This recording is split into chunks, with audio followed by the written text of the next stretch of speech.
여러분들이 오늘 설교를 듣고 또 이번 캠프를 마치고 집으로 돌아갈 때 일단 개회비를 통해서 장대현 목사가 했던 이 어휘를 좀 가슴에 품고 가져갔으면 좋겠습니다.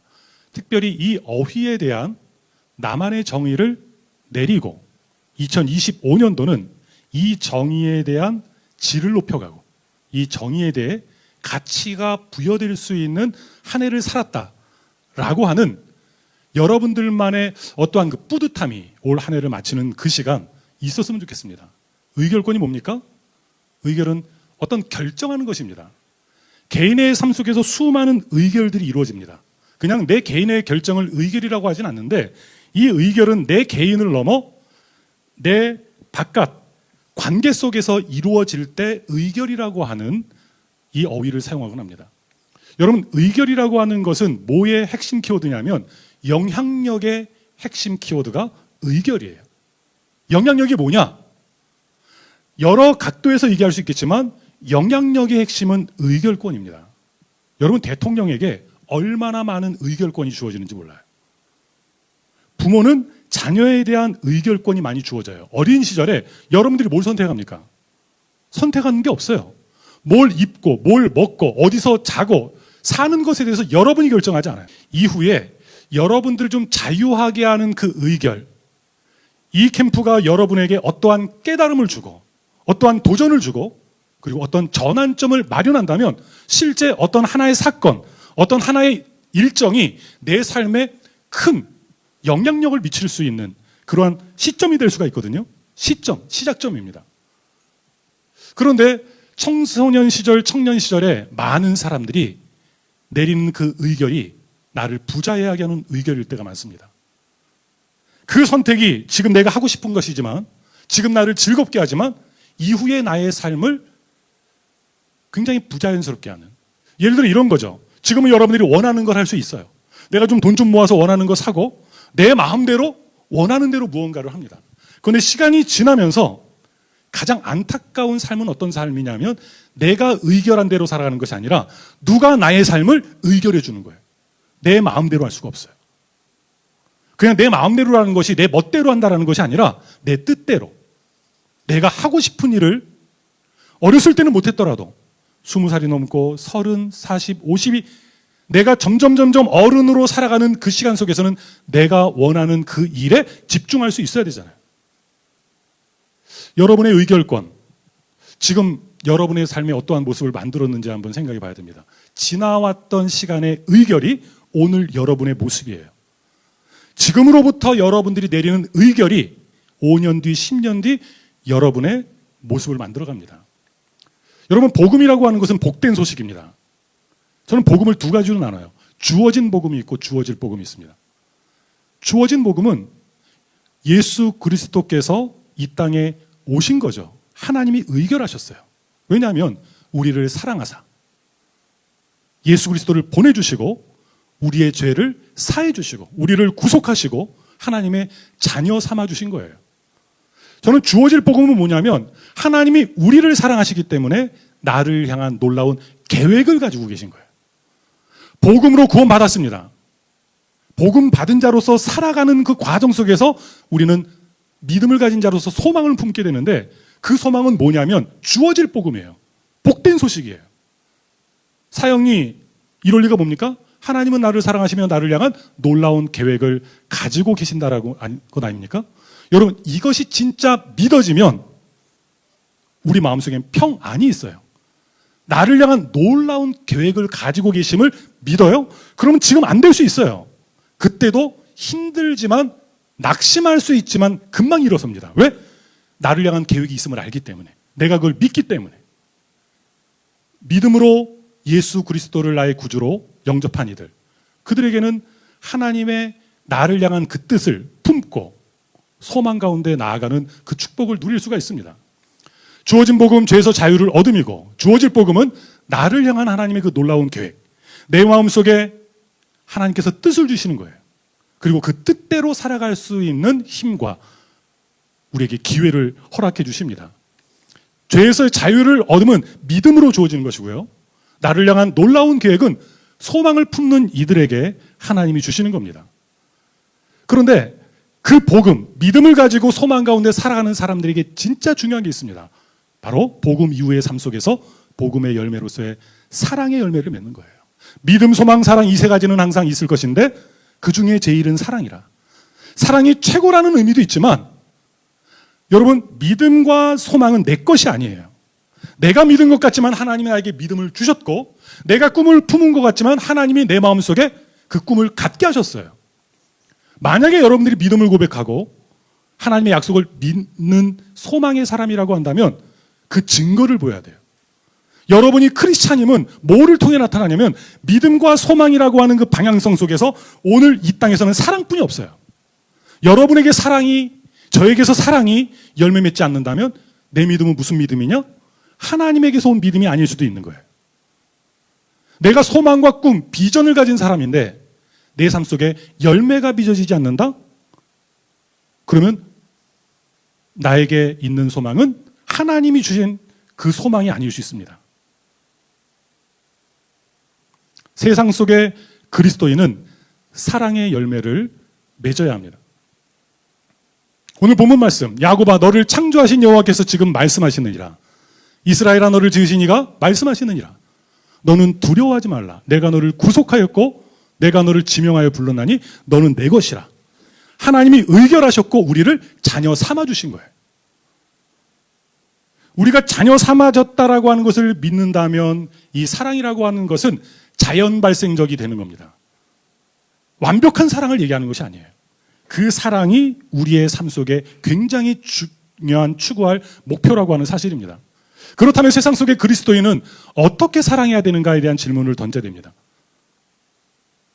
저는 이 본문 말씀 데살로니가전서에 있는 항상 기뻐하라, 쉬지 말고 기도하라, 범사에 감사하라, 단순한 것 같지만 오늘 설교 말씀 제목이 뭐죠? 복음으로 정면 돌파, 이렇게 하라의 핵심 구절입니다. 그런데 저의 포인트는 항상 기뻐라에 있지만은 않아요. 쉬지 말고 기도하라 있지 않아요. 범사에 감사라 있지 않아요.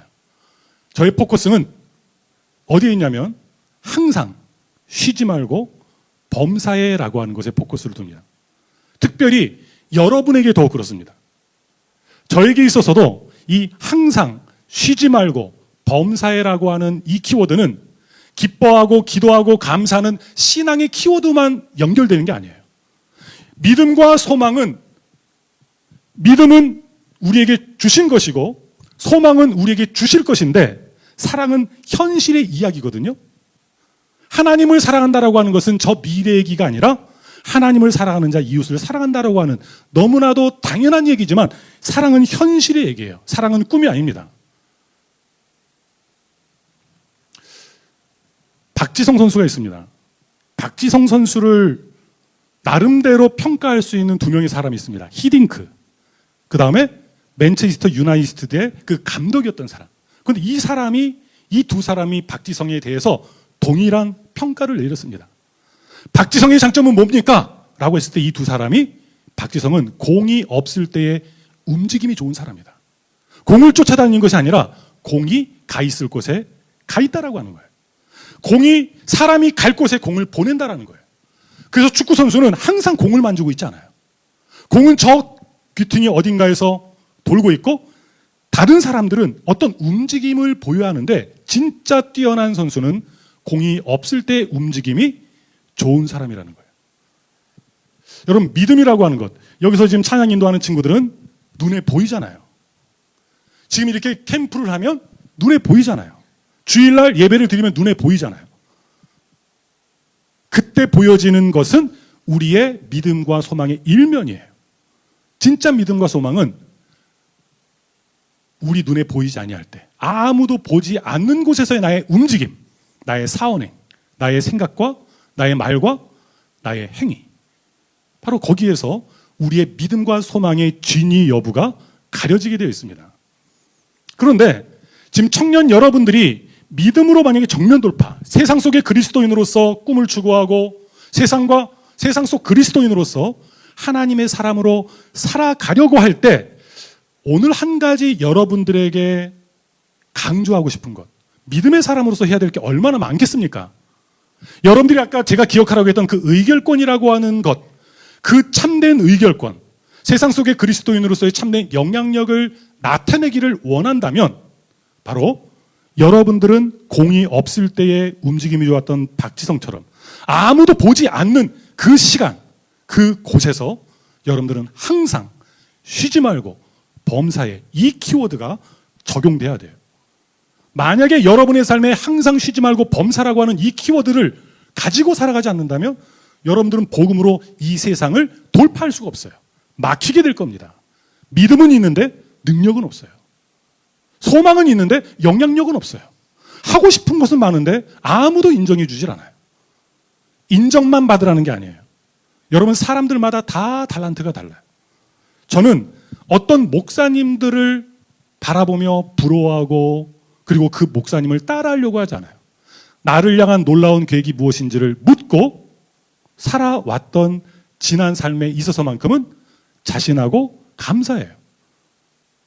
저는 1998년도부터 교역자로서 전도사 시절부터 제가 92년도부터 전도사 생활을 했는데 98년도에 교육사역자로서의 길을 선택한 이후로부터는 지금까지 누구에게 지시를 받고 행동한 적은 없어요. 지시를 받지 않는다라고 하는 것을 뭐 그것만이 참된 좋은 삶은 아니지만 참 즐거운 삶이었어요. 왜냐하면 내가 내 삶을 선택한 대로 살아가야 된다라는 책임감 때문에 무겁기는 하지만 내가 선택하고 그 선택한 그 의결에 대해 책임지면 되잖아요. 내 마음속에 내가 결정한 것대로 살아왔어요. 앞으로도 저의 삶의 많은 부분들은 하나님께서 내 마음에 어떤 소원을 주실지에 대한 민감성은 가져야 되겠지만 마지막에 내가 의결하고 의결한 것에 책임지는 삶을 살아야 합니다. 이 양질전환이라는 것도 여러분들 기억해야 됩니다. 특별히 여러분들의 삶에 더욱 그래요. 여러분들은 지금 질을 추구할 수가 없어요. 여러분, 기도도 마찬가지입니다. 때로는 여러분들이 있어서 공부도 마찬가지예요. 여러분, 뭐든지 처음부터 잘할 수 없어요. 뭐 기도를 잘한다 못한다 그 개념이 아니에요. 일단 기도 많이 해야 됩니다. 성경이요? 성경 일독이 비전인 사람은 망한 인생이에요. 저는 한국 교회를 망하게 하는 키워드 가운데 하나가 성경 일독이에요. 왜 성경 일독이 비전이 돼야 됩니까? 성경 일독은 하루에 3, 40분만 조금 빠른 속도로 성경 읽으면 3개월이면 읽을 수 있는 게 성경이에요. 신구약 성경. 여기 신구약 성경 한 번도 안 읽은 사람이 있다면 회개해야 됩니다.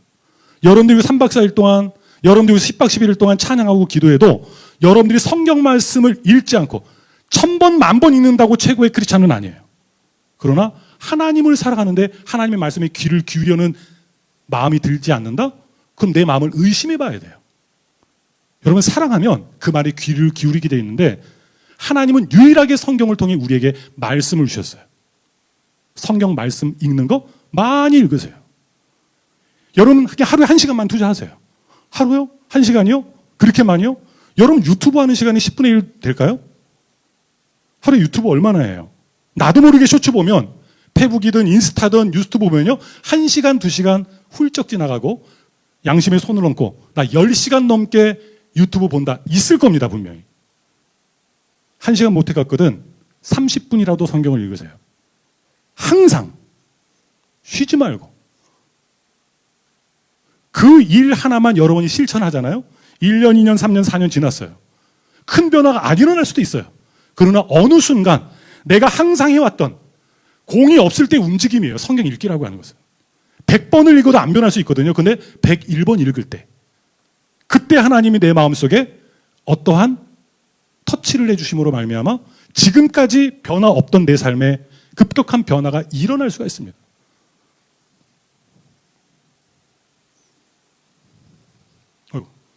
뒤로 가려면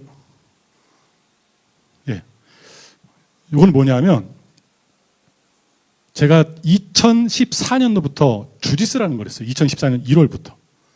2019년도 1월 2일 날 퍼플벨트를 땄어요. 퍼플벨트를 딴 지 6년 동안 지금 계속 퍼플벨트에 머물고 있어요. 코로나 이후로. 그때부터 제가 책 쓰기라고 하는 것을 시작하면서 저녁 시간에 운동을 나갈 수가 없는 거예요. 그래서 선택을 했어요. 일단 책을 좀 쓰자. 2016년도부터 지금까지 제가 19권의 책을 썼어요. 8만 권 정도가 사람들에게 팔려서 손에 들려 읽히게 됐어요. 누구 한 사람은 책 한 권 해갖고 몇십만 권 팔리기도 하지만 일단 저는 양으로 승부하는 사람이에요. 될 때까지 쓴다. 어느 책 한 권이 10만 권 팔렸으면 좋겠어요. 여러분 10만 권 팔리면 인세가 얼마 들어오냐면 한 2억 정도가 들어와요. 저자에게 10%가 오니까. 근데 책 내는 사람 중에 0.00001%도 10만 부를 경험하는 사람은 많지는 않아요. 근데 이 주짓수는 그래도 열심히 했어요. 지금 제 나이 53세인데 이 주짓수라고 하는 것을 늦게 시작했음에도 불구하고 한 42살, 3살이 시작했습니까? 지금 저기 보이는 사람은 로드 FC 미들급 챔피언이었고 지금 블랙 컴뱃이라고 하는 것의 헤비급 챔피언인데 저 사람하고 주짓수, 노기, 그래플링에서 결승전에서 만나서 시합도 한 적이 있어요. 그때 너무 주눅 들었어요. 주눅만 안 들고 저 사람은 레슬링 상비군 출신이고 그리고 나서 뭐 챔피언이기 때문에 마음속에 주눅 들어서 1분 59초에 탭을 쳤는데 만약에 주눅 안 들었으면 개비기 하면서 아마 판정까지 갈 수 있지 않았을까 그런 생각을 해봅니다. 주짓수에는 드릴이라고 하는 개념이 있어요. 이 드릴이라고 하는 건 이 드릴하고 똑같은 의미예요. 드릴이 뭡니까? 한 곳에 집중하며 반복적으로 도는 행위를 말해요. 주짓수에서의 드릴은 뭐냐면 하나의 기술을 배우고 하나의 몸풀기 동작을 배우고 그 동작을 무한 반복하는 거예요. 내 몸에 어떠한 기술을 익히려면 무한 반복뿐이 없는 거예요. 저는 지금까지 38개국을 여행을 했어요. 다니는 곳마다 기독교 공동체를 탐방했습니다. 많은 인터뷰를 해요. 그곳에서 유학 온 사람들도 많이 인터뷰하고 따라온 부모도 인터뷰하고 창업자들도 인터뷰할 수 있는 기회를 많이 얻었었습니다. 2006년도에 영국에 갔을 때 제가 91일 동안 영국에 머물렀었는데 아사코라고 하는 너무 흔한 일본 이름이죠. 엄마는 한국 사람, 아빠가 일본 사람인 음악신동. 거기 영국에 예후디 메뉴인이라고 하는 유명한 바이올리니스트가 만든 굉장히 유명한 음악 학교가 있었어요. 바이올린만이 아니라 모든 악기와 뭐 모든 음악, 그 성악 같은 사람들도 그 학교에 들어오는데 이 친구는 어느 정도의 음악 신동이냐면 6살 때 처음 피아노를 잡고 3개월 만에 초등학생들이 나가는 콩쿠르에서 우승할 정도로 그냥 이게 들으면 이거를 칠 수 있는 그런 사람들이 있나 봐요. 제가 그때 갔을 때 고등학교 2학년이었어요. 근데 영국에 한국에서 음악대학을 마치고 피아노를 유학 온 대학원생이 한인교회에 반주를 하고 있었어요. 그럼 나이도 한 26, 27 됐어요. 그런데 이 사람은 대학을 졸업했지만 이 친구는 일본의 음악신동으로 예후디 메뉴인의 전액 장학생, 1년에 8천만 원 되는 그 학비를 면제받는 전액 장학생으로 왔어요. 그런데 이 17살짜리 아이가 피아니스트로서의 능력치는 뛰어난 거예요. 그래서 이 교회에 먼저 반주하고 있던 사람이 스트레스를 받는 게 뭐냐면 이 아이가 좀 겸손했으면 좋았는데 지적질을 잘하는 거예요. 그 대학원생이 피아노 반주를 할 때 뭔가 틀리면 그런 민감함이 있나 봐요. 지적질하면서 관계는 좋지 않았던가 봐요. 근데 그 집에 이제 식사 초대를 받아 갔어요. 근데 그 엄마가 얘기를 해주는 거예요. 학교를 안 가는 시간은 하루에 9시간을 피아노를 연습한다는 거예요. 어떻게 연습하냐? 거실에 그랜드 피아노가 있었어요. 이거 말고 좀 큰 그랜드 피아노 있잖아요. 그리고 암막 커튼을 2겹을 치는 거예요. 그리고 눈에 안대를 하는 거예요. 왜 그렇게 하냐라고 엄마가 딸에게 물어봤대요. 이 음악을 내 거로 만들려면 이 음악을 외우는 것만이 아니라 내 몸과 내 마음이 반응을 해야 된다는 거예요. 학교를 안 가는 날은 9시간 암막 커튼 치고 안대하고 그 행위를 하는 거예요. 그러니 그 영역 속에서 영향력을 나타낼 가능성은 높아질 수밖에 없습니다. 드릴은 뭐냐면 반복행위예요. 반복행위. 항상 언제나 범사에 제가 한창 그때 열심히 나가던 한 5, 6년 동안은요 일주일에 3, 4번을 갔어요. 그러면은 준비운동 10분 정도 해요. 기술훈련 한 3, 40분 정도 해요.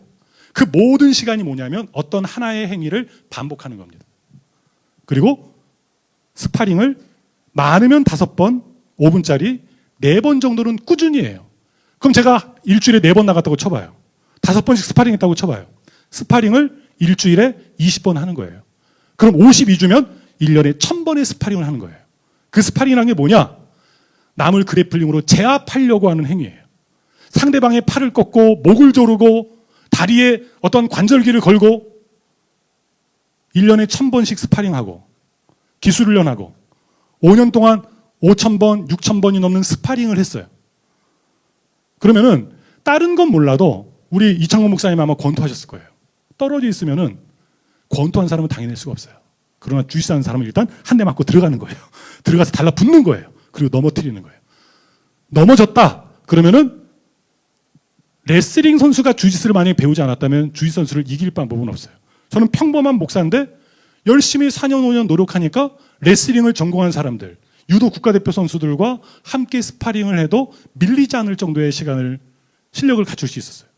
뭡니까? 반복이에요. 코로나 이후로부터는 사이클을 타기 시작했어요. 사이클에 케이던스라고 하는 것이 있어요. 쉽게 말하면 1분 안에 돌리는 그냥 페달 회전수라고 그냥 이해하시면 됩니다. 보통은 잘 타는 사람들은 1분에 한 100회 정도를 기준으로 해서 90, 120회 정도를 반복하는 속도로 그 체인을 설정해 놓고 탔을 때 무릎 관절에 가장 부담이 덜 오는 케이던스는 반복행위입니다. 이 케이던스라고 하는 것은 다른 운동에서도 사용하는 거예요. 항상 기뻐하라, 쉬지 말고 기도하라, 범사에 감사라 해서 저는 포커싱이 어디에 있냐고 한다면 기도하라, 기뻐하라, 감사라에 있는 게 아니에요. 한 번 감사하고 한 번 기뻐하는 건 누구나 하는 거예요. 세상 사람들 다 하는 거예요. 그러나 성경 본문 속에서는 분명하게 우리가 너희들이 진짜 구원받았다면, 하나님이 너희를 사랑하신 줄 안다면, 너희들이 구원받은 것이 은혜인 줄 안다면 항상 범사에, 쉽지 않죠? 근데 하나님이 힘을 주시면 놀랍게 범사에 감사가 되는 거예요. 항상 기뻐할 수가 있는 거예요. 이게 우리 그리스도인의 신비입니다. 내가 기뻐하려고 하면 일상 하루하루 나를 짜증나게 하는 일이 얼마나 많은데요.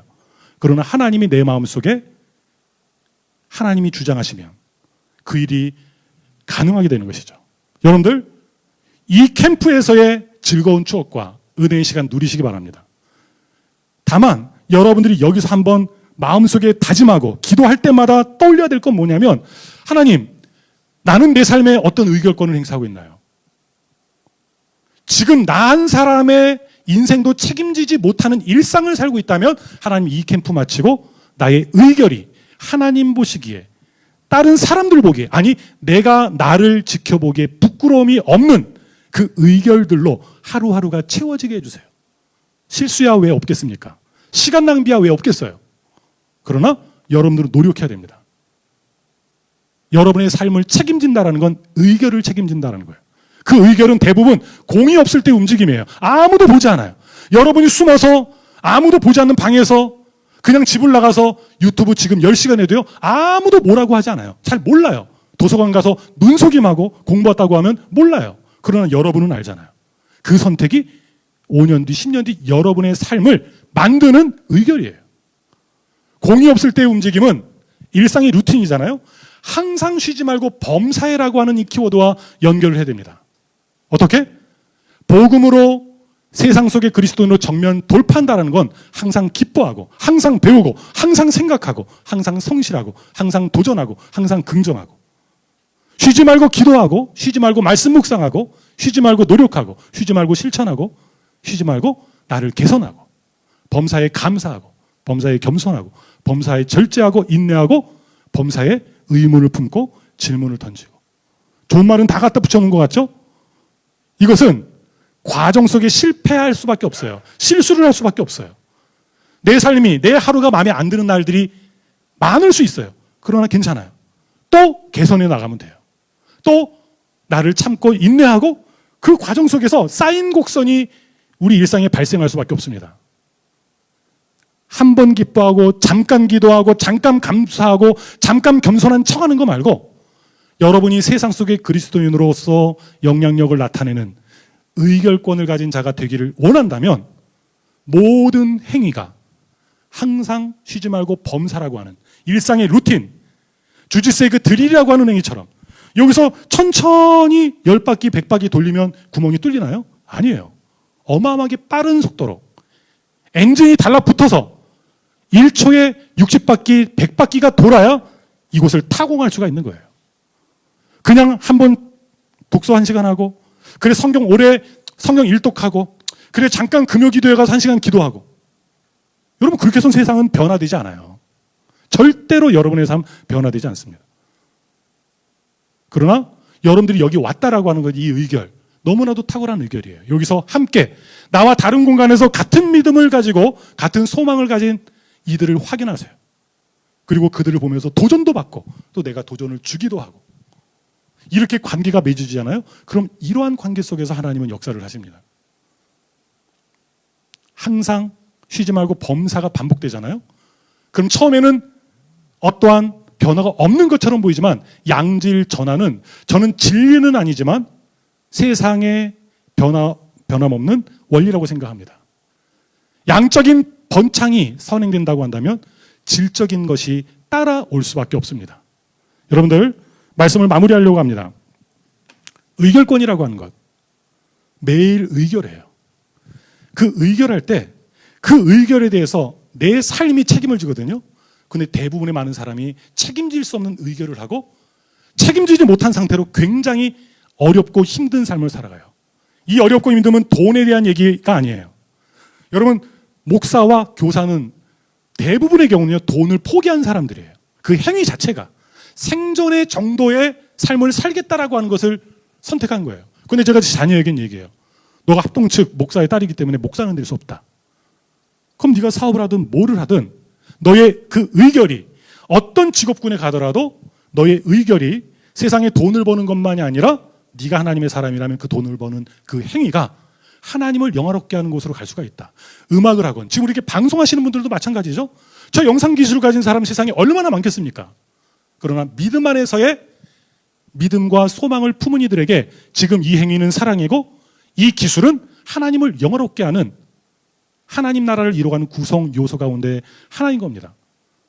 오늘 저는 이 예배를 마치고 또 하루를 살아갈 거예요.